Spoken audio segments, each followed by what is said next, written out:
Alam nyo ba, share ko lang, kaya nyo rin bang laruin yung The Corner game? So basically, ito ay isang ritual game para malaman kung meron nga bang multo o di kaya ay demonyo sa bahay ninyo. Ready na ba kayo? So para simulan ang larong ito ay kailangan ng 4 na manlalaro at saka isang kwarto na may 4 na sulok.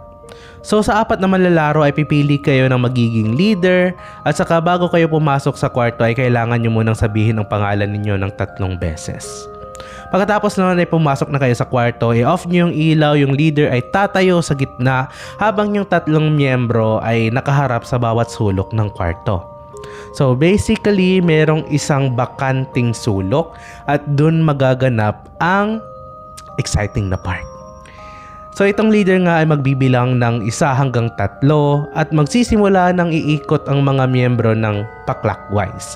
So siguro matagal pa na ikutan bago magkaroon ng isang miyembro sa bakanting sulok. At kapag nangyari nga yun ay ibig sabihin meron ngang multo o di kaya ay demonyo doon sa bahay na yon.